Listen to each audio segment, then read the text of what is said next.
자, 오늘 말씀은 뭐냐면 말세를 만난 성도는 어떻게 살아야 하는가? 내용은 이거예요. 성도들이 지켜야 할 종말 신앙관. 두 번째는 요한계시록에서의 종말 신앙관. 셋째는 참 종과 거짓 종. 넷째는 여기까지 제가 시간이 되길 바라면서 막 빨리 나갈 겁니다. 성경 번역에 관해서 우리 지금 성경 번역본 되게 많잖아요. 그걸 어떻게 볼 것인가. 그 다음에 사본학에 대해서 이걸 번역본을 보려니 사본이 뭐냐에 대해서 좀 봐야 될 것 같고, 그 다음에 요즘 문제가 되는 킹제임스 성경, 어떤 사람들은 킹제임스 성경만이 유일한 하나님께서 역사하신 그런 번역본이다 이렇게 얘기하시는 분들이 계신데 정말 그런가 볼 거고요. 그 다음에 네슬 알란드 판 성경이 있어요. 그래서 제가 오늘 하나만 가져왔어요. 이거는 로고스사에서 만든 건데요. 네슬 알란드, 이거는 헬라어하고 우리 그 파싱, 이게 단어를 분해해 놓고 그다음에 우리 말로도 번역이 돼 있는 그런 네슬 알란드 판이에요. 이게 뭔가, 저는 최종적으로 이걸 보고 하거든요. 이걸 보면서 이렇게 하는데 이게 뭔가라고 제가 설명을 좀 드릴게요. 책 장사하는 거 아니에요? 자, 먼저 성도들이 가져야 할 종말 신앙관에 대해서 좀 볼게요. 첫째는 조롱거리나 농담으로 여기면 안 돼요. 주의 재림에 대해서 조롱거리나 농담으로 여겨서는 절대로 안 됩니다. 베드로후서, 먼저 이것을 알지니 말세에 조롱하는 자들이 와서 자기의 정욕을 따라 행하며 조롱하여 이르되 주께서 강림하신다는 약속이 어디 있느냐. 조상들이 잔 후로부터 만물이 창조될 때와 같이 그냥 있다.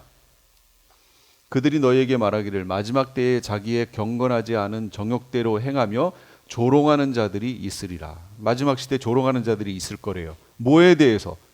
주의 강림하신다는 약속이 어디 있느냐? 그렇게 얘기한다는 거죠. 조상들이 잔 후로부터 만물이 창조될 때와 같이 그냥 있다. 창세기에서 말하는 그런 이 창조될 때 그때부터 지금까지 그냥 있다. 근데 무슨 예수님 강림하신다는 얘기, 이런 거 믿지 말라. 지금도 변함이 없다. 똑같다. 여기 조롱한다, 엠파의 금원에 비웃다, 조소, 조롱, 놀리다. 이 반응은요, 멸망받을 자들의 반응이에요. 예수님의 재림에 대해서 얘기했는데 위에 이런 식으로 강림하신다는 약속이 어딨냐? 뭐 조상들이 잔후로 창조될 때까지 그냥 있다, 지금까지. 이런 식으로 재림을 무시하고 이렇게 행동하는 사람들, 이거 멸망받을 사람들의 반응이라고요. 그래서 이런 얘기 들을 때요, 절대 조롱거리나 농담으로 여기선 안 됩니다. 두 번째, 마음이 둔해지지 않도록 하셔야 돼요. 지금부터 이제 결단하셔야 돼요. 마음이 둔해지지 않도록. 보세요. 너희는 스스로 조심하라고 얘기하잖아요. 우리한테 조심하라고 얘기하는 거예요. 그렇지 않으면, 조심하지 않으면 방탕함, 술 취함, 생활의 염려로 마음이 둔해지고 뜻밖의 그날이 덫과 같이 너희에게 임하리라. 덫과 같이, 덫에 걸리면 잡힌 거죠. 이거 좋은 표현 아니죠? 덫에 걸린다는 거. 예수님의 오심이 덫에 걸린 것처럼 임하게 되면, 내가 모르다가 어느 날 착 걸려버리면 그러면 그 사람한테 좋지 않다라는 거예요. 그런 사람들은 마음이 둔해진 사람들이라고. 다시 말하면 마음이 둔해진 사람들이 덫에 걸리는 거예요. 그러면 마음이 둔하지 않고 주의 오심에 대해서 깨어있는 사람들에게는요, 덫이 아니에요. 주 예수의 오시옵소서 마라나타가 되는 거죠. 기쁨의 날이 되는 거죠. 덫이 아니라고요. 육의 감각이 민감해지면요, 영의 감각은 무뎌지게 돼 있어요. 왜냐하면 육에 필요한 거에 몰두할 테니까. 스스로 조심하려면 삶의 기준을 정확히 해야 돼요. 삶의 기준은 당연히 하나님의 말씀이겠죠. 마음이 둔해지는 원인이 여기 있잖아요. 하나, 술 취함, 방탕함, 술 취함, 생활의 염려. 방탕하다, 크라이 팔레, 머리를 이리저리 흔드는 거, 주색 잡기에 빠져서 흥청망청 살아가는 삶, 자기 맘대로 사는 삶, 이게 방탕함이에요. 술 취함, 이거는 뭔가에 취한 상태. 그러니까 이 세상 것에 취해서 헤어나오지 못하는 상태. 이 마음이 둔해진 거예요. 생활의 염려, 무엇을 먹을까, 마실까, 입을까 하는 거, 여기에 마음 뺏기는 거. 이러면 마음이 둔해져요. 생활의 염려. 크리스찬들은 조심할 게 이제 이 생활의 염려죠. 물론 이 위에 있는 두 개도 해당이 되지만 제일 중요한 건 여기 밑에 생활의 염려죠. 무엇을 먹을까, 무엇을 마실까, 무엇을 입을까 하는 거. 여기에 너무 여러분 마음 뺏기지 마세요. 재물 쌓지 말라. 너희 금과 은은 녹이스럽고 이 녹이 너희에게 증거가 되며 불같이 너희 살을 먹으리라. 너희가 말세에 재물을 쌓았도다. 벌 받는다는 얘기예요, 결국은. 여러분, 재물 자체 쌓는 것 자체를 하지 말라는 건가요? 재물이 들어오는데? 그럼 어떻게 해야 돼요? 써야죠. 어떻게 써요? 재물을 쌓되 하나님 나라에다가 쌓으라고요. 어디다 쌓느냐가 중요하죠. 그 하나님 나라의 재물을 쌓는 방법이 뭐예요? 여기서 인터넷을 통해 하늘나라에 보내는 거예요? 여기서 하나님이 원하시는 그 일에 그게 사용될 때 하늘에 쌓이게 되지요. 그 하늘에 쌓으라고요. 내가 내 영혼에게 이르되 내 영혼아 여러 해 쓸 물건을 많이 쌓아 두었으니 평안히 쉬고 먹고 마시고 즐거워하자 하리라. 이 부자가 한 얘기잖아요. 그때 예수님이 뭐라고 그러셨어요? 아니, 하나님이 이 사람에 대해서 뭐라고 그래요? 이 어리석은 사람아, 이렇게 얘기하시잖아요. 어리석은 사람아. 자기를 위해 재물을 쌓아두고 하나님께 대해 부여하지 못한 자는 다 어리석은 사람들이에요. 이렇게 되지 말라는 거예요. 그 다음에 정욕대로 행하지 말라. 그들이 너희에게 말하기를 마지막 때 자기의 경건하지 않은 정욕대로 행하며 조롱하는 자들이 있으리라. 그들이 말하기를 마지막 때가 되면 하나님을 비웃고 거역하며 제멋대로 행동하는 사람들이 있을 것이다. 지금 시대가 그런 시대예요. 그 2년 전인가요? 지역이 제가 지금 생각이 안 나는데 어떤 목사님이 전도하기 위해서 밖에 나가가지고 성경을 이렇게 읽었다고 그랬잖아요. 읽는데 체포됐잖아요. 예. 그러니까 이 목사님은 내가 뭘 잘못했지?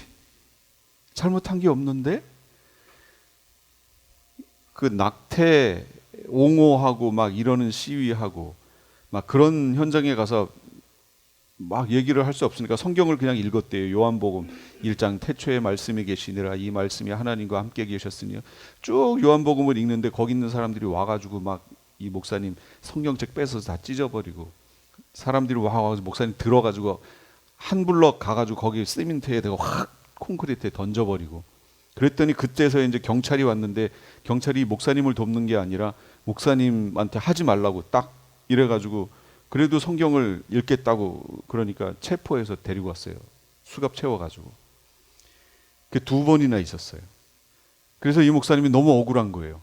이건 미국의 헌법에도 맞지 않는 얘기다. 그래서 소송을 했어요.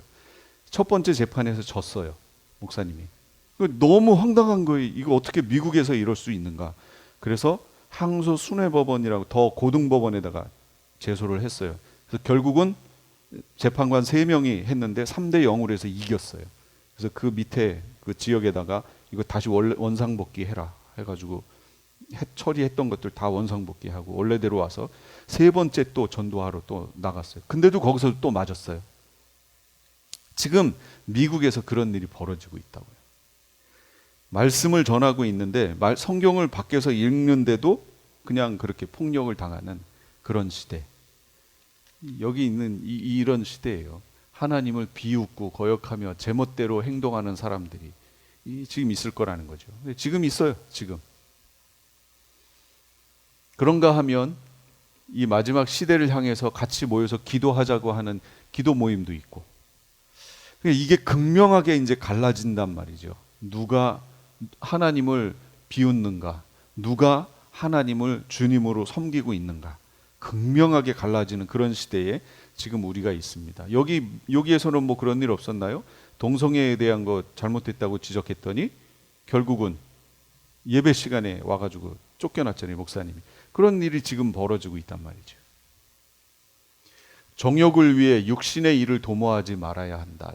정욕, 에피디미아, 욕망, 갈망, 충동, 육체의 바람, 육체의 소욕을 쫓아가려고 하는 이 위해서 그 계획하는 육체의 일들, 이런 거 도모하지 말라, 계획하지 말라.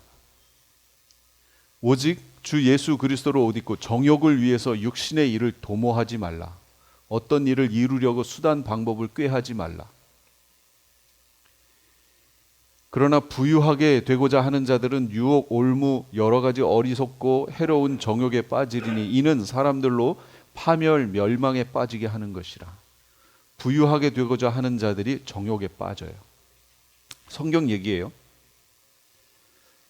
사랑하는 자들아, 거류민과 나그네 같은 너희를 권하노니 영혼을 거슬러 싸우는 육체의 정욕을 제어하라. 정욕은 영혼을 거슬러 싸워요. 그러므로 정욕은 제어되어야 해요. 컨트롤 되어야 한다는 거죠.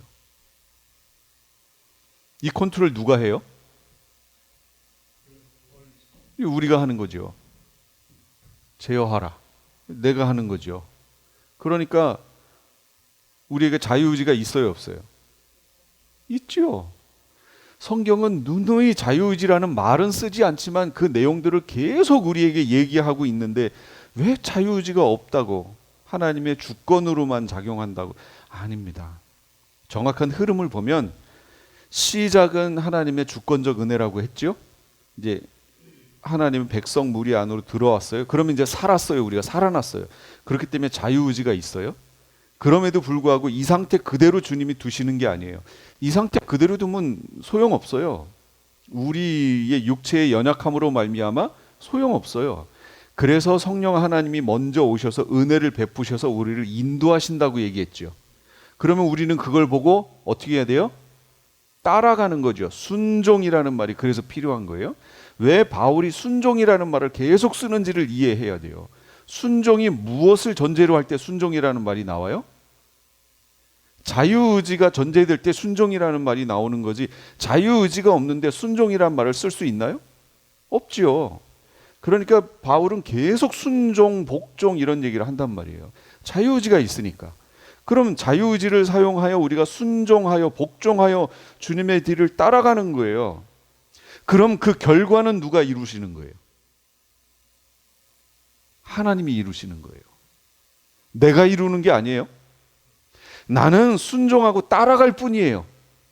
그런 결과는 하나님이 이루시는 거예요. 그래서 내 안에서 착한 일을 시작하신 분이 그분의 그 날까지 이루실 줄을 확신하노라. 그 말이 그래서 나오는 거예요. 주님께서 시작하시고 우리에게 은혜 베푸셔서 인도하시면 우리가 할 건 순종하고 따라가는 거예요. 그러면 결과는 주님께서 이루시는 거예요.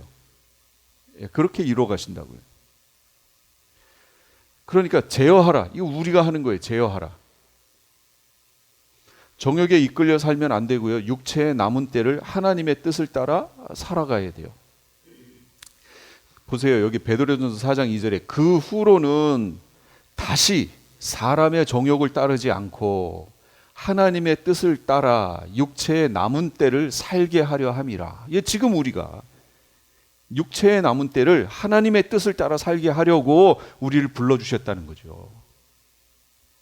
기억하셔야 돼요.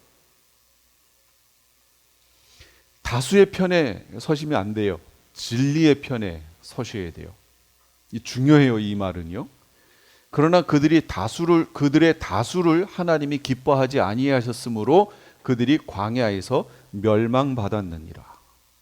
좁은 문으로 들어가라. 멸망으로 인도하는 문은 크고 그 길이 넓어 그 길로 들어가는 자가 많고 생명으로 인도하는 문은 좁고 길이 협착하여 찾는 이가 적음이라. 많고 적어요. 다수의 편에 서시면 그게 많은 거잖아요. 예, 그러면 안 된다는 거예요. 마지막 시대 그렇게 될 수가 없어요. 신앙이라는 게 그렇게 되지 않습니다.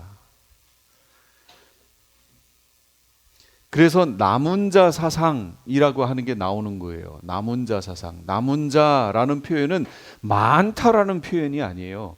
대부분은 떨어져 나갔고 소수만 남았다. 그래서 남은 자라고 얘기하는 거예요. 100명이 있는데 한 명이 떨어져 나가고 99명이 남았다. 예, 그때도 남은 자라는 말을 쓸 수는 있지만 그 말은 좀 어색하지 않나요? 100명이 있는데 9명이 떨어져 나가고 10명이 남았다. 그럴 때 남은 자 사상 이런 말이 나오는 거예요. 그래서 남은 자라는 말은 많은 숫자라는 뜻이 아니에요. 적은 숫자라는 거예요.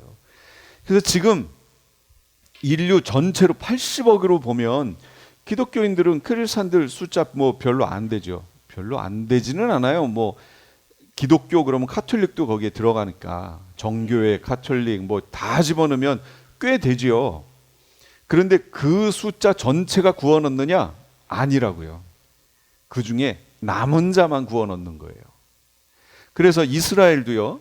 스가랴서 12, 13, 14장에 보시면 이스라엘로 알리야한 그 이스라엘 사람들 중에 3분의 2는 망하고 다 죽어요.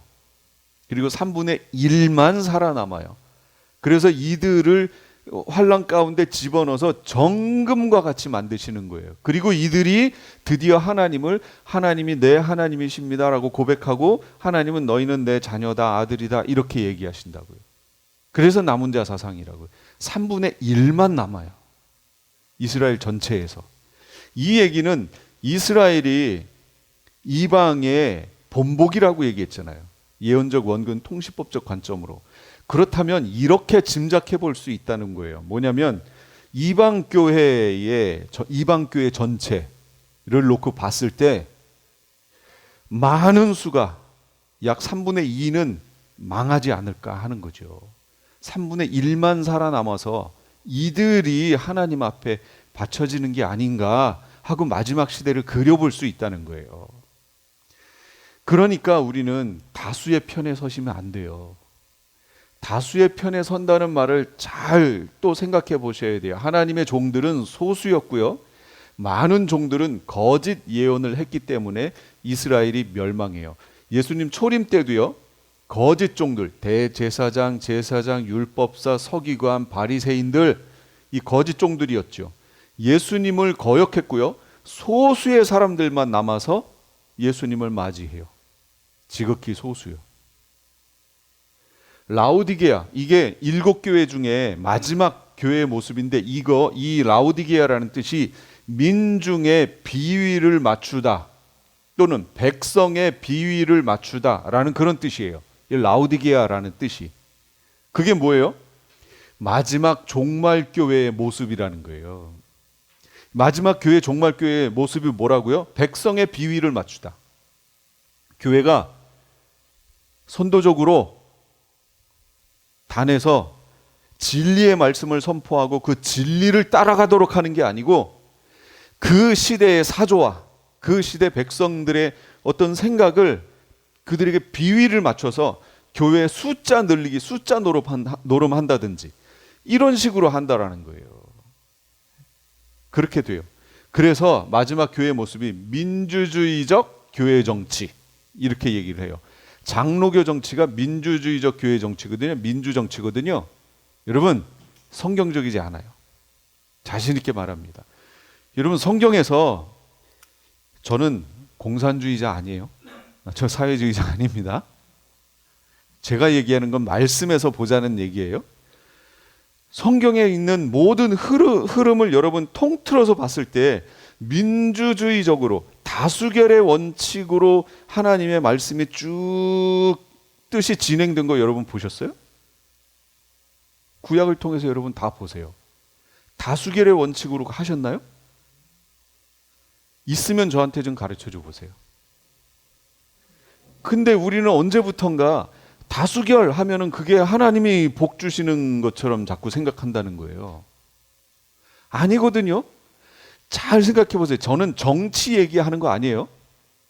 정치 얘기하는 거 아니에요. 민주주의적 교회 정치가 과연 성경적이냐라는 걸 얘기하고 싶은 거예요.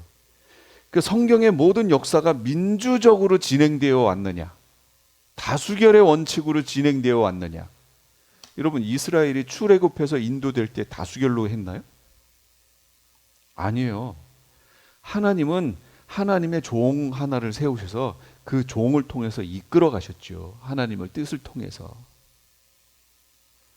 그러니까 여기에 속으시면 안 된다고요. 여기에 속으시면 안 돼요. 지금 대부분의 사람들은 이 쇠뇌가 돼가지고 민주적이어야지 기독교적이고 하나님의 뜻을 따르는 것처럼 되어 있는 거예요. 그런데 보세요, 여러분. 며칠 전에도 그랬다고 제가 얘기했잖아요. 저쪽에 목사님이 동성애 안 된다고 얘기했다가 잡혀갔어요. 왜 잡혀갔죠?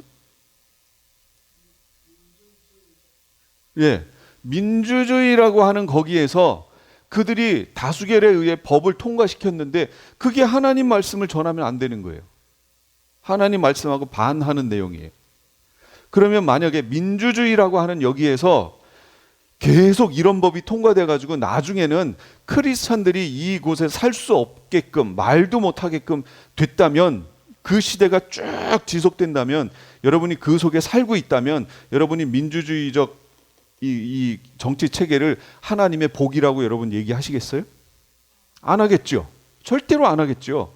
지금은 그게 우리가 얘기할 수 있는 자유가 보장되니까, 그나마 사회주의나 공산주의는 그게 안 되니까 이거는 마귀가 만든 거라고 그렇게 얘기하고, 민주적인 이걸 우리가 하나님이 복 주셨다고 지금 얘기하고 있는 건데, 보세요. 지금 여기에서도 당장 나타나잖아요. 민주주의 정치에서 하나님 말씀 전했더니 잡혀갔잖아요. 만약에 이게 계속해서 더 나타난다면 여러분, 민주주의가 정말 하나님 뜻이라고 여러분 얘기할 수 있나요? 아니잖아요. 그러니까 한번 한 발 뒤로 물러나서 한번 잘 생각해 보시라 그 얘기예요. 다수결의 원칙, 저거 하나님 뜻 아니에요. 하나님의 뜻은 다수결로 진행된 적이 없어요. 하나님이 하나의 종을, 한 사람을 깨우셔서, 또는 그 확인을 위해 한두 명을 깨우셔서 그걸 교차로 확인하게 하시고 그 뜻을 공동체에게 이루어 나가도록 하시지 다수결로 하시지 않는다. 반드시 기억하세요. 이거는 오해의 소지가 좀 있지만 여러분 저는 지금 정치 얘기한 거 아니라고 분명히 말씀드렸어요. 정치 얘기하는 거 아니에요. 민주주의적 교회 정치, 장로교 정치, 우리 헌법, 교회 헌법 배울 때 보면 민주주의적 교회 정치, 장로교는, 그래서 마치 어떤 자긍심을 갖고 있는 것처럼 이렇게들 얘기를 하더라고요. 그래서 저는 거기를 읽으면서 아닌데? 왜 이걸 강조하지? 이거 성경적이지 않은데? 하는 얘기를 해요. 다수의 편에 서지 마세요. 교단 크다고 그게 진리라고 여러분 생각하시면 안 돼요. 완전히 그건 오산이에요. 종말이 더디 오리라 이렇게 생각했다간 또 큰일 나요. 만일 그 악한 종이 마음에 생각하기를 주인이 더디 오리라, 종이 주인이 더디 오리라 이렇게 생각하면 그 종은 가짜 종이에요. 주님이 더디 오시리라 마음의 생각만 해도 악한 종이에요. 그 종은. 왜냐하면 주님은 더디 오신다고 하신 적이 한 번도 없어요. 주님은 내가 속히 오리라 이렇게 말씀하신 적은 있어도 더디 오리라고 얘기하신 적이 없기 때문이에요. 그래서 주님의 종은 무조건 속히 오신다라고 얘기해야 하셔야 돼요. 정말로 속히 오신다. 그러면 속히라는 이 부사가 어떤 의미예요? 속히, 바로, 곧바로, 빨리, 뭐 이런 뜻이잖아요. 그런데 주님이 속히 오셨어요? 이 단어의 뜻대로 오셨나요? 그러니까 어떤 분들은 여기서 말하는 이 속히를, 속히라는 뜻은 바로 오신다, 아주 급하게 바로 가까이, 그런 뜻인데 성경에 보면 예수님이 안 오시지 않았느냐. 그러니까 첫째는 뭐예요? 이 속히라는 단어가 잘못된 거다. 두 번째는 아니다, 속히 오셨다, 이렇게 해석하는 거예요. 그러니까 속히라는 단어가 잘못됐다, 이거는 말이 안 되잖아요. 그러니까 속히 오셨다. 속히 오셨다고? 그럼 속히 언제 오셨어요? 예, 그거 말하는 거예요. 성령으로 이미 오셨다. 이 속히 오리라 라는 말을 성령으로 이미 오셨다라고 해석해 버리는 거예요. 그러면 이게 그때 성취가 됐으면 이제 우리는 어떻게 해야 되죠? 네, 그냥 살면 돼요.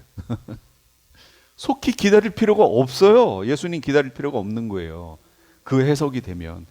그 해석을 통해서 예수님이 이미 오셨다라고 해석하고 성경을 풀어가면서 이단으로 이렇게 센 사람들이 누구냐?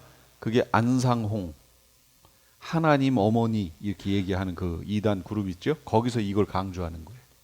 예수님 오셨다. 언제? 초대교회 오순절 때 성령으로 강림하셨다. 이미 오셨다. 이렇게 나가는 거죠. 그런데 어떤 사람들 중에는 그걸 그대로 받아서 신학교 교수들 중에 또 얘기하는 분들이 있어요. 그럼 제가 이상하다. 계속 이상하다 그러는 거예요. 그럼 그렇게 얘기하는 사람들에게 있어서 예수님의 다시 오심은 소망의 내용이 아니죠. 없는 거죠. 그러니까 그런 분들은 예수님 재림에 대한 강조가 없어요. 신학에. 참 안타깝죠? 그럼 누가 이단이죠? 생각해 보는 거예요. 그럼 누가 이단이지? 마지막 그림이 없는데? 이단은 뭐라고 그랬어요? 끝이 다른 게 이단이잖아요. 마지막 그림이 없는데? 그럼 누가 이단이지? 한번 생각해 보는 거예요. 저는 스스로. 그래서 여러분 다수의 의견을 쫓아가지 마세요. 마지막 시대는 다수가 아니에요. 더 나아가 개인 종말보다 내가 죽어서 하나님께 가는 게 더 빠르지 이렇게 말하는 거. 예수님이 먼저 오신다로 믿고 생활해야 되는데 예수님이 오시는 것보다 개인적인 종말, 내가 죽어서 가는 게 더 빠르지라고 이렇게 얘기해도 안 된다는 거예요. 그렇게 생각하고 있어도 안 된다는 거예요. 이렇게 얘기하죠. 참 안타까운 거예요. 제가 여태까지 이걸 반대로 그러니까 예수님이 먼저 오신다 하고 얘기하는 분들을 만난 경우가 별로 없어요. 대부분 목사님들이 이거는 언급도 안 하고요. 다 이거 먼저 얘기해요. 안 됩니다. 절대로 안 됩니다. 데살로니가전서 평강의 하나님이 친히 너희를 온전히 거룩하게 하시고 또 너희 온 영과 혼과 몸이 우리 주 예수 그리스도께서 강림하실 때 흠없게 보존되기를 원하노라. 지금 바울은 이렇게 얘기해 주고 있어요. 지금 이렇게 지금 설교하시는 분들 계신가요? 온 영, 혼, 몸이 지금 3분법으로 얘기하고 있죠? 몸이 우리 주 예수 그리스도께서 강림하실 때 흠없게 보존되기를 원하노라. 그러므로 형제들아 주께서 강림하시기까지 길이 참으라. 보라 농부가 땅에서 나는 귀한 열매를 바라보고 길이 참아 이른 비와 늦은 비를 기다리느니 너희도 길이 참아 마음을 굳건하게 하라. 주의 강림이 가까우니라. 야고보도 주의 강림이 가깝다라고 이렇게 얘기를 해주고 베드로도 이 모든 것이 이렇게 풀어지리니 너희가 어떠한 사람이 되어야 마땅하냐? 거룩한 행실, 경건함으로 하나님의 날이 임하기를 바라보고 간절히 사모해라. 이런 식으로 얘기하지 우리 개인 종말이 먼저다 이런 식으로 얘기하는 사람들은 없더라는 거예요. 성경에는. 그런데 지금 목회자들은 다 이 개인 종말을 먼저 얘기한다는 거예요. 그러니까 예수님 오심에 대한 이 소망이 없는 거예요. 없어요. 교회 안에. 안 기다려요.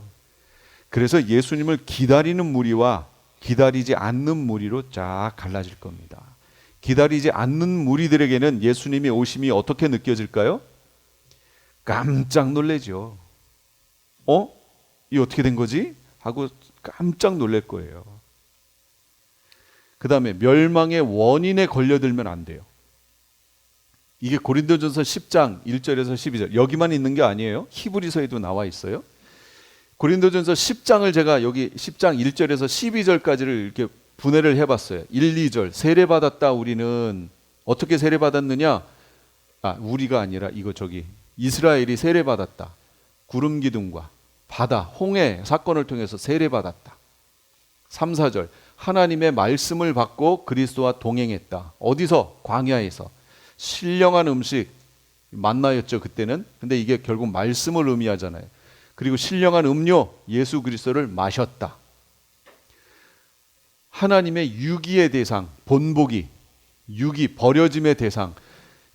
이렇게 했는데도 세례받고 하나님 말씀을 받고 그리스도와 동행하는 삶을 광야에서 살았는데도 그럼에도 하나님의 기뻐하시지 않는 무리가 있었다. 그리고 그들은 광야에서 멸망했다. 왜 그랬는가? 그것은 그들이 악을 즐겨했기 때문이다. 무슨 악이었느냐? 7에서 10절 우상 숭배했고 음행했고 주를 시험했고 원망했다라는 거예요. 이 네 가지, 우상 숭배, 음행, 주를 시험함, 원망함. 성경의 목적과 당부, 구약 사건 기록의 목적은 뭐예요? 말세를 만난 우리에게 본보기로 기록되었다. 이 고린도전서 10장 얘기잖아요. 아니 본보기로 이렇게 기록해 줬는데 왜 이 기록된 말씀을 부정하냐라는 얘기예요. 무슨 얘기예요? 자, 우리에게 이제 적용을 해볼게요. 이 내용이 고린도전서 10장 1절에서 12절인데 왜 11이지? 12절, 히브리서 3장 5절에서 19절, 4장 8절에서 11절. 여기 중복해서 나와요. 나중에 확인해 보세요. 자, 지금 했던 얘기를 다시 이 표로 이 그림으로 설명을 할게요. 애굽에 살았어요. 애굽 안에 있는 선택받은 이스라엘. 이 선택받은 하나님의 택함을 받은 이스라엘이 애굽 안에 살고 있었죠. 고통하며 신음하며 살고 있었어요. 그런데 홍해 도하를 통해서 홍해를 건너므로 출애굽했어요. 그리고 광야에서 구름기둥 불기둥의 인도와 하나님의 인도 보호 체험을 하고요. 물리적으로 똑같은 광야인데 모든 사람에게 똑같은 광야였는데 다른 광야의 삶을 살았어요. 왜냐? 만나도 주시고 구름기둥으로 보호도 해주시고 물도 나오게 하시고 똑같은 광야였는데 안 믿는 이들하고는 다른 삶을 살게 하셨어요. 그러나 죄를 지음으로 인해서 약속의 성취를 보지 못한 이들이 발생했어요. 여기에 20세 이상 된 사람 중에 여호수아 갈렙을 뺀 나머지는 이 광야에서 다 죽었어요. 원래 이들이 왜 나왔어요? 가나안 들어갈 약속 가지고 나온 거 아니에요 지금. 그런데 60세 20세 이상 된 사람 중에 여호수아 갈렙을 뺀 두 사람을 뺀 나머지들은 40년 광야 생활하는 사이에 여기 광야에서 다 죽었어요. 약속을 가지고 나왔는데 약속의 성취를 보지 못했다는 거예요. 그리고 나중에 그 이상 된 이들이 요단강을 도하하고 가나안 약속의 땅으로 들어갔어요. 자, 이게 뭐라고 하냐면 말세를 만난 성도들의 본보기래요, 이게. 그러면 우리가 적용해 봐야죠. 본보기니까. 그럼 애굽은 어디예요? 세상. 세상 속에 있는 택함을 받은 하나님의 백성들. 출애굽, 홍해 도하가 무슨 사건이에요? 물 가운데로 지나갔어요. 이 세례 받은 거, 물로 씻음, 세례 받은 거예요. 광야 생활, 이 광야 교회잖아요. 광야 교회. 누가는 여기를 광야 교회라고 얘기해요. 성령의 내주와 인도 보호를 받아요. 광야 같은 세상 속에서 천국을 맛보며 그걸 맛보면서 우리가 살아요. 그런데 경고하는 거예요. 죄 가운데 거하면 약속의 성취를 보지 못한다. 그래서 전해야 될 메시지는 뭐예요? 회개하라. 지금 우리가 여기 구원받고 세례받아 들어왔지만 죄 가운데 계속해서 거하면 여기서 약속의 성취를 보지 못하고 죽은 것처럼 여기서도 약속의 성취를 보지 못하고 죽는다. 지금 그 얘기 해주는 거예요. 그럼 여기 요단을 건너 약속의 땅으로 들어간 건 두 개로 얘기할 수 있어요. 어떻게 두 개냐면 지금 살아있는 사람들에게는 그 약속의 땅이 어디냐면 메시아 왕국이에요. 지금 여길 소망하면서 우리가 휴거를 기다려야 된다고요. 이게 첫 번째고요. 이미 돌아가신 분들은 뭐예요? 부활을 기다리는 거예요. 어디로 갈 거예요? 새하늘과 새 땅으로 가겠죠. 두 가지 형태로 지금 우리에게는 미래의 약속이 남아 있어요. 이 약속의 장소 여기로 가야 돼요. 결국은. 그런데 여기에 다 들어갔다고요? 교회 세례받고 교회에 소속되면 여기에 다 들어간다고요? 아니요. 여기 얘기했잖아요. 가나안 땅에 다 들어간 게 아니고 여기에서 약속의 성취를 보지 못하고 죽었다고요. 여기서도 똑같은 일이 있다고 본복이라고 지금 얘기하잖아요. 근데 왜 성경은 본복이라고 바울이 이렇게 얘기해 주는데도 한 번 구원이 영원한 구원이라고 자꾸 얘기하냐고요. 내용하고 다르잖아요. 이들은 한 번 구원 안 받았나요? 여기? 받고 들어왔죠. 약속을 가지고 들어왔잖아요. 그런데도 약속을 가지고 들어왔음에도 불구하고 약속의 성취를 보지 못했잖아요. 본복이라고 그러는데 왜 이거를 놓치고 자꾸 한 번 구원이 영원한 구원 얘기하냐고요. 이 성경에 없는 얘기인데 제가 어떻게 앞에서부터 쭉 얘기했던 거예요. 지금 이 교회가 이런 오해되는 부분을 지금 얘기하고 있다는 거예요. 그럼 여기서 아까 네 가지 죄목이 있었잖아요. 우상숭배, 음행, 주를 시험함, 원망함. 여기에 걸려드시면 안 돼요. 그러면 이 내용이 뭐가 있나 볼까요? 우상숭배 사건.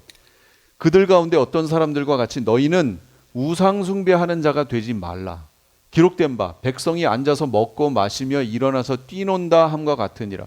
실제 이들이 그렇게 했죠. 모세가 이 시내산 위로 십계명 받으러 올라갔을 때 밑에서는 뭐 하고 있었어요? 이튿날 그들이 일찍 일어나 번제를 드리며 화목제를 드리고 백성이 앉아서 먹고 마시며 일어나서 뛰놀더라. 여호와께서 모세에게 이르시되 너는 내려가라. 네가 애굽 땅에서 인도하여 낸 내 백성이 부패하였다. 그들이 내가 그들에게 명령한 길을 속히 떠나 자기를 위해 송아지를 부어 만들고 그것을 예배하며 그들에게 제물을 드리며 말하기를 이스라엘아 이는 너희를 애굽 땅에서 인도하여 낸 너희 신이라. 지금 금으로 만들어낸 우상이 이 소가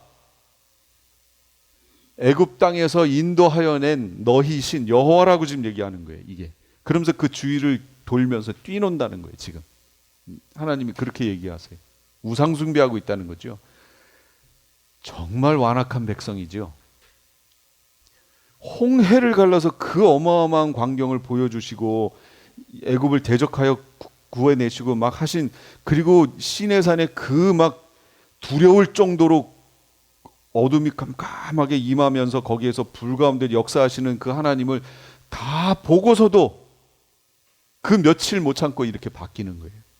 왜냐하면 이들이 애굽에서 한 게 이거거든요. 이거 했잖아요. 그러니까 우리도 똑같을 수 있다는 거예요. 우상숭배라는 게 뭐 상 만들어 놓고 거기에 절한다고만 해서 우상숭배는 아니에요. 우리가 갖고 있는 어떤 사상적 내용들도 우상이 될 수 있어요. 그 사상을 가지고 성경을 풀고 해석하고 하는 것, 이것도 우상될 수 있고요. 신학도 우상이 될 수 있어요. 성경대로가 아니라 신학의 눈으로 성경을 계속 난도질하는 것, 이것도 우상이 될 수 있다는 거예요. 조심해야 된다는 거죠. 자식도 우상이 될 수 있고요. 우상은 많아요. 정말로 많아요. 내가 혹시 우상 숭배하고 있지는 않은가? 우리 자신을 다시 돌아봐야 되는 거예요. 그 다음에 음행하는 자가 되지 말라. 그들 중 어떤 사람들이 음행하다가 하루에 23,000명이 죽었나니 우리는 그들과 같이 음행하지 말자. 이게 시딤 지역에서 모압 여인들이 나타났었죠. 바알보를 섬기는 제사 행위는 처녀들과의 음행을 통해서 이루어졌는데, 따라서 우상 숭배와 간음은 불가분의 관계가 있어요. 발람을 통해서 이 이스라엘을 저주해라. 발람을 통해서 저주해라. 그런데 발람은 저주하지 않았죠. 하나님의 백성 저주할 수 없다. 근데 꾀를 하나 준 거예요. 이들에게서 이들이 죄를 짓게 만들면 하나님이 그냥 그들을 벌하실 거다. 그 꾀를 준 거예요. 그랬더니 이 시딤 지역에서 모압 여인들에게 화장을 이쁘게 하고 이스라엘의 꽁무니 뒷부분으로 이렇게 가라고, 이스라엘 사람들이 그 먼지를 뒤집어 쓰고 행군을 하다가 이쁘장하게 여인들이 그냥 나타나네. 그 이스라엘 남자들이 어떻게 하겠어요? 자기 사람들을 보면 그냥 깨제제 먼지 뒤집어 썼는데 이쁘게 화장하고 나타났으니 거기에 이제 눈이 이렇게 간 거죠. 그래서 쫓아갔어요, 그 여인들을. 그랬더니 이 여인들이 바알보를 섬기는 제사 거기로 데려간 거예요, 이스라엘 남자들을.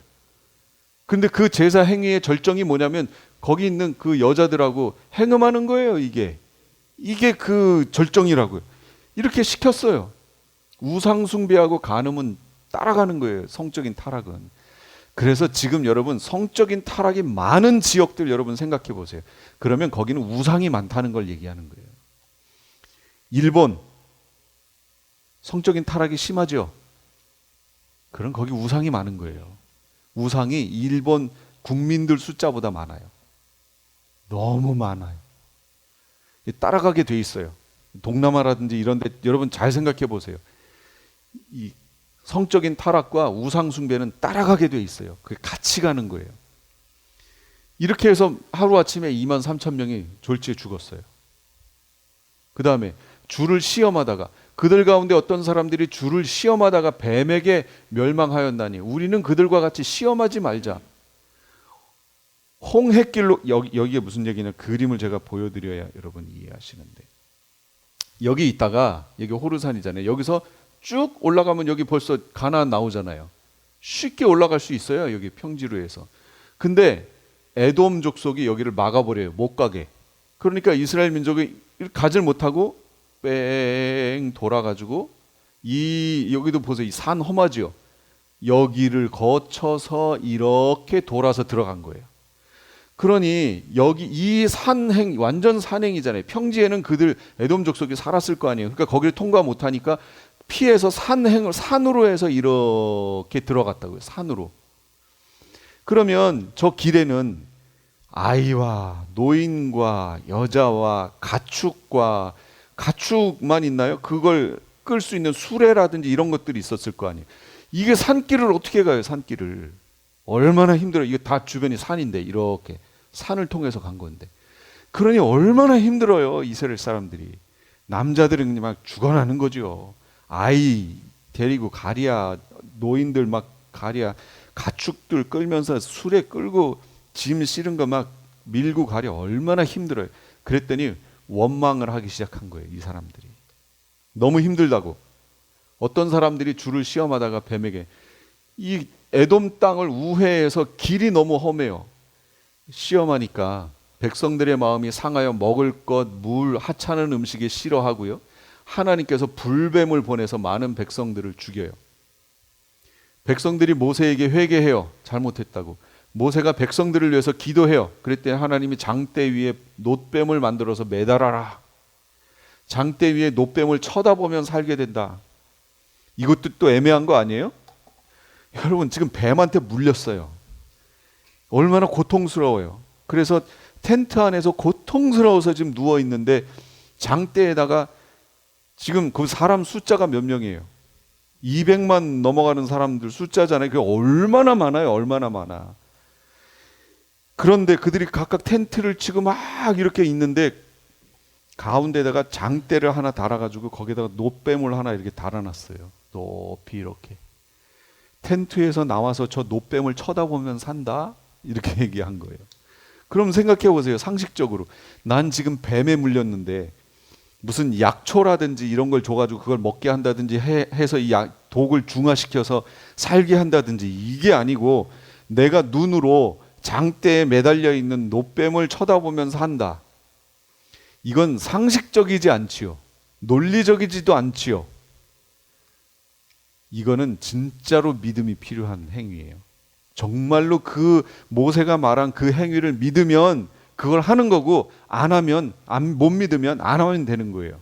그래서 안 한 사람들은 다 죽는 거죠. 그런데 나와가지고 그 아픈데 부축해서 사람들이 끌고 나와가지고 그걸 딱 쳐다보면서 하는 거예요. 그랬다고요, 지금.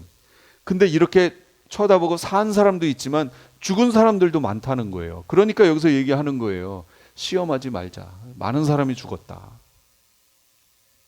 원망하지 말자. 그들 가운데 어떤 사람들이 원망하다가 멸망시키는 자에게 멸망했나니 너희는 그들과 같이 원망하지 말자.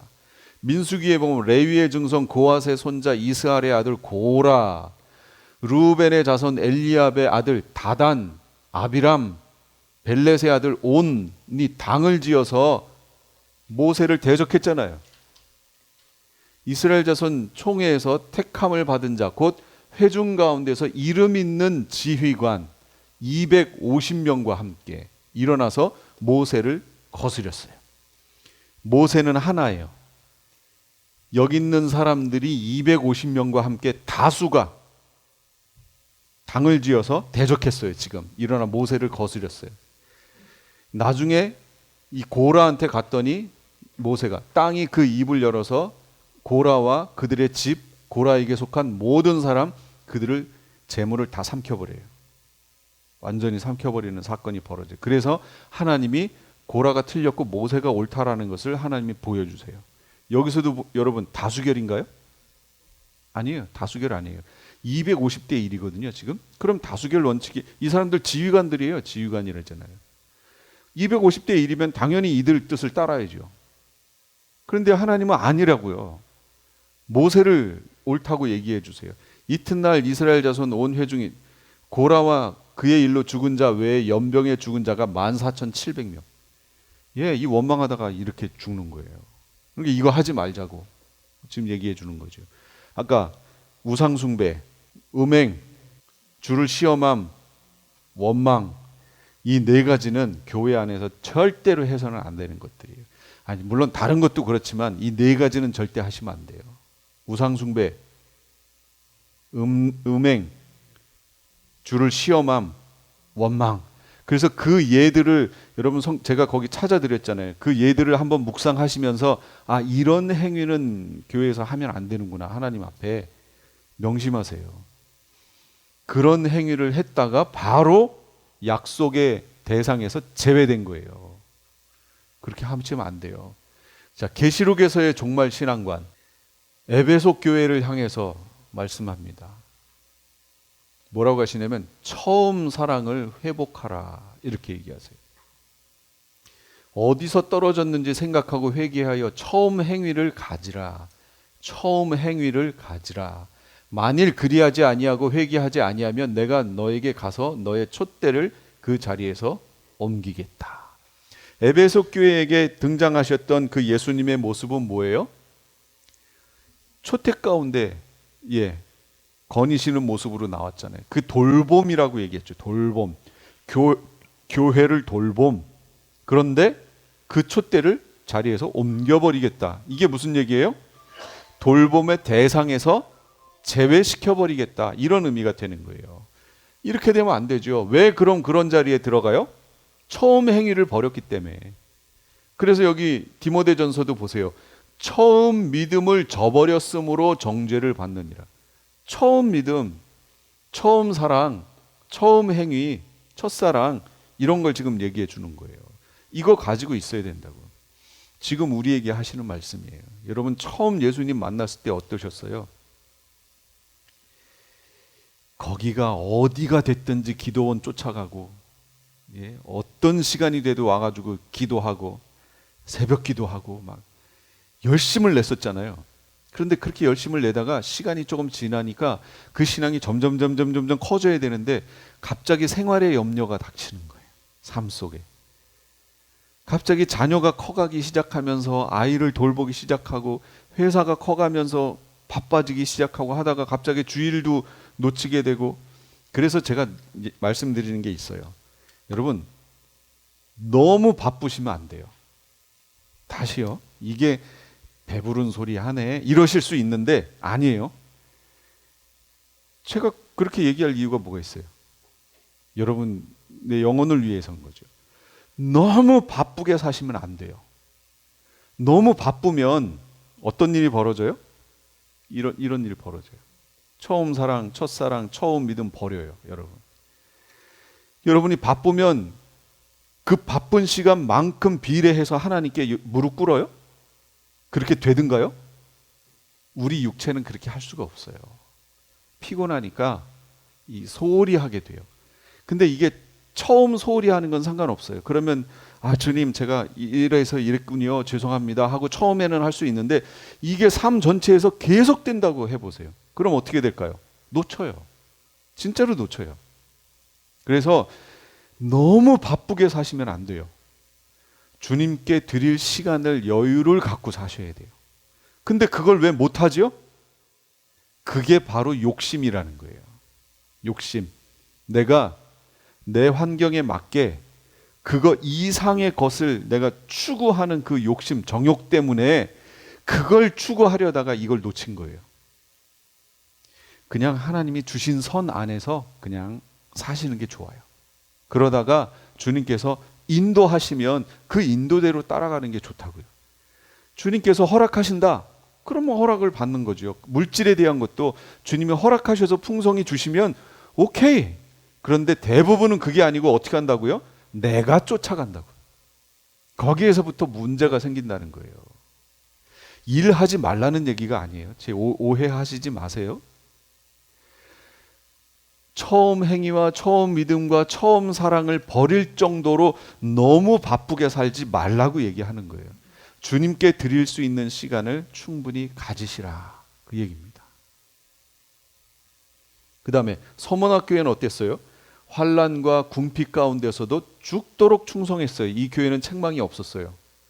환난과 궁핍, 여기는 궁핍했어요. 이 교회는. 그런데 여기 뭐라고 그래요? 실상은 네가 부요한 자다, 이렇게 평가하시잖아요. 그러니까 부요하다라는 거에 대해서 누가 평가하느냐? 우리는 왜 바쁘다고요? 아까 내가 스스로 궁핍하다고 여기고 그걸 채우려고 하니까 지금 그런 결과가 나왔다고 얘기했잖아요. 근데 주님은 어떻게 평가하신다고요? 아니다, 너는 실상 부요한 자다. 그러니까 주님께서 주시는 이 평가를 받아야죠. 그래서 결국 뭐라고 하냐면 네가 죽도록 충성하라. 그러면 내가 생명의 면류관을 네게 주리라. 죽도록 충성하래요. 이거는 그래도 좋고 안 해도 좋고가 아니에요. 저건 진짜로 저렇게 하란 얘기예요. 죽으란 얘기예요. 주님을 위해서 죽으라는 거예요. 그리고 실제 이 서문학교회는 순교자들을 많이 배출했던 교회예요. 여기에서 폴리갑이 사역을 했었는데 폴리갑은 사도 요한의 직계 제자입니다. 사도 요한의 제자. 순교했어요. 그 후로도 이 교회는 순교자들이 많이 배출된 교회예요. 순교자들이 있는 그곳은요, 하나님이 절대로 포기하시지 않아요. 그 피가 흘렸기 때문에. 우리나라에 많은 순교자들의 피가 흘려진 그런 민족이에요.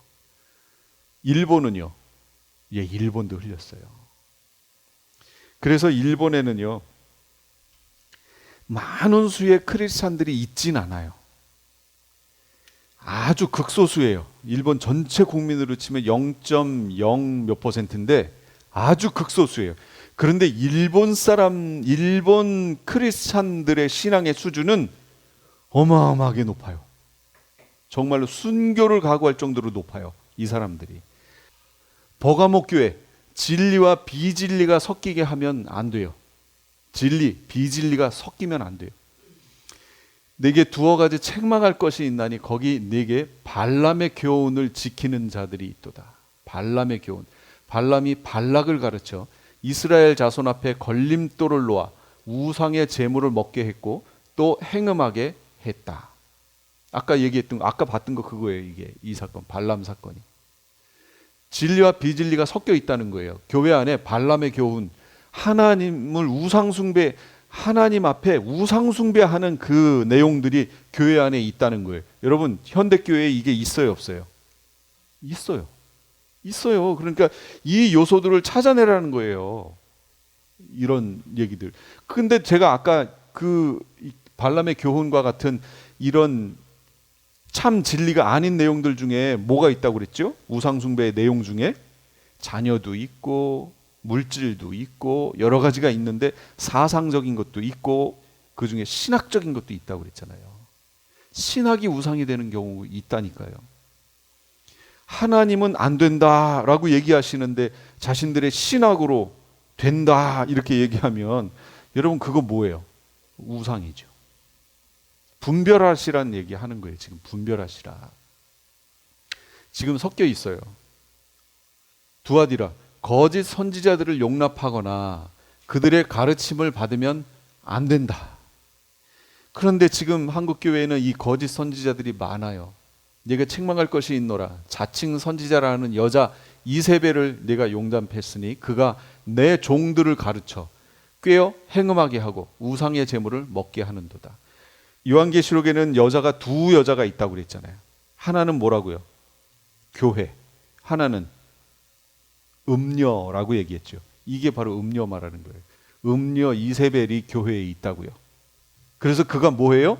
하나님의 종들을 가르쳐 꾀어 행음하게 한다고요. 음녀기 때문에 우상숭배하게 만든다는 거예요. 엉뚱한 교리 얘기하고 그래서 우상의 제물을 먹게 하고 아까 발람의 교훈을 따라가서 가다가 이스라엘 뒤 후미에 그 여자들을 딱 보냈더니 그 여자들로 인해서 이스라엘이 쫓아가서 우상숭배 했잖아요. 똑같은 일이 지금 이 시대에 벌어지고 있다는 거예요. 교회가 우상숭배하는 거. 신학적으로 타락해서. 지금 교회가 WCC, WEA, 로잔 대회 같은 이런 걸 통해서 교회가 지금 타락하고 있어요. 거짓 메시지가 지금 음녀의 메시지가 전해지고 있는 거예요. 교회가 타락하고 있어요. 근데 거길 쫓아가고 있는 거예요. 한국의 대형 교회들이, 조금 군소교단들이 아니고 대형 교단들이 쫓아가고 있는 거예요. 거짓 선지자들을 용납하거나 그들의 가르침을 따라가고 있는 거예요. 안 됩니다. 사대교회, 믿음과 행위가 온전한 성도가 되어야 돼요. 무슨 얘기냐면, 하나님의 일곱 영, 일곱 별을 가지신 이가 이르시되 내 행위를 아노니 네가 살았다 하는 이름은 가졌는데 죽은 자로다. 너는 일깨어 그 남은 바 죽게 된 것을 굳건하게 하라. 내 하나님 앞에 내 행위의 온전한 것을 찾지 못했다. 여러분, 행위가 구원과 연결되어 있죠. 행위를 통해서 죽었는지 살았는지를 안다고요. 그런데 이 사대교회는 내 행위의 온전한 것을 찾지 못했다 이렇게 얘기해요. 그런데 그 중에 남아있는 자들이 있다는 거예요. 그들마저 죽지 않게 만들어라, 이 얘기 지금 해주는 겁니다. 그래서 우리 깨어 있어야 돼요. 이 사대교회의 모습이 마지막 시대의 모습이기도 해요. 그 다음 빌라델비아 교회, 적은 능력을 가지고도 배반치 않고 인내하며 말씀을 지켰다. 볼지어다 내가 내 앞에 열린 문을 두었으니 능히 닫을 사람이 없으리라. 내가 내 행위를 아노니 네가 작은 능력을 가지고서도 내 말을 지키며 내 이름을 배반하지 않았다. 행위를 아노니 계속 나오지 지금. 작은 능력을 가지고도 내 말을 지키며 내 이름을 배반하지 않았다. 제가 여기서 말하는 그 성령의 역사는 여러분이 다 예언기도 해야 되고 다 능력행해야 되고 다 뭔가를 통역해야 되고 이걸 말하는 게 아니에요. 누가 보더라도 그런 게 없어도 말씀 안에 진리 가운데 깨어 있으면서 정말로 적은 능력을 가지고도 말씀 안에 깨어 있으면서 끝까지 약속의 성취 자리까지 도착하는 거, 그거 말하는 거예요. 여러분이 많은 능력을 가지면 좋을 것 같죠? 그러면 받은 능력에 해당하는 미혹이 동시에 커져서 따라와요. 여러분 수준과 맞게 이 미혹도 똑같이 따라옵니다. 그러니까 좋다고 얘기할 수 있는 것이 그리 많지 않아요. 단지 주님이 그런 은혜들을, 은사들을 허락하시는 것은 섬기라고 주시는 거예요. 그럼 더 피곤하겠죠. 예. 그러니까 더 피곤을 감수하고 성령의 더 큰 은사를 받고 나는 교회를 위해서, 성도들을 위해서 섬기겠다 하시면 여러분 구하세요. 그렇게 해 주실 거예요.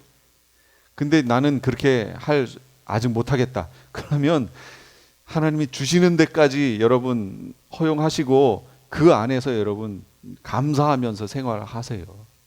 근데 우리는 무턱대고 남이 예언기도 하니 나도 예언기도 해야 되고, 남이 막 저기 하니 나도 그렇게 해야 되고, 이런 식으로 그냥 그 현상을 보고 따라가려고 하는 경향이 있잖아요. 아니에요. 그 사람은요 연단을 받아서 그 수준에 이른 거예요. 그러니까 너무 부러워하지 마세요. 그런데 성경은 분명히 구하는 자에게 주신다고 얘기했거든요. 여러분이 정말로 그런 은사를 받고 그런 은혜를 가지고 성도들을, 교회를 섬기고 싶으면 여러분 구하세요. 그러면 주님께서 그 훈련을 시켜서 그 수준에 이르게 하셔서 그 은혜를 주실 거예요. 그럼 감당하시면 돼요. 근데 그게 안 되겠다 싶으면 작은 능력을 가지고도 내 말을 지키며 내 이름을 배반하지 않았다라고 하는 이 말씀을 꼭 기억하시기 바라요. 빌라델비아 교회는요, 칭찬만 있었던 교회입니다. 그 다음에 라오디게아 교회, 말세의 혼합주의적 모습, 참 진리를 모르는 교회의 모습을 얘기해요. 내 행위를 아노니, 여기도 내 행위가 또 나오네요. 네가 차지도 않고 뜨겁지도 아니하도다. 네가 차든지 뜨겁든지 하기를 원하노라. 내가 이같이 미지근하여 뜨겁지도 않고 차지도 아니하니 내 입에서 너를 토하여 버리리라. 네가 말하기를 나는 부자라, 부요하여 부족한 것이 없다. 지금 현대교회가 이러고 있잖아요. 네 곤고한 것, 가련한 것, 가난한 것, 눈먼 것, 벌거벗은 것을 알지 못하도다. 실상은 아니라는 거죠. 자신들은 그렇게 얘기하는데, 아까 서문학교회하고 완전히 반대잖아요. 서문학교회는 칭찬만 들었는데 환난과 궁핍 속에 있었지만 실상은 네가 부요한 자다라는 평을 들었는데, 여기는 스스로 부족한 것이 없다, 나는 부요하다 이렇게 얘기하고 있지만 실상은 공고하고 가련하고 가난하고 눈멀고 벌거벗었다고 지금 얘기해 주시잖아요. 이게 일반적으로 라오디게아 교회 모습이 마지막 시대 교회들의 모습이래요. 혼합주의적인 교회의 모습들. 지금 이 시대가 그래요. 자, 여기까지 하고 5분 쉬었다가 그 뒷부분 같이 또 보도록 하겠습니다.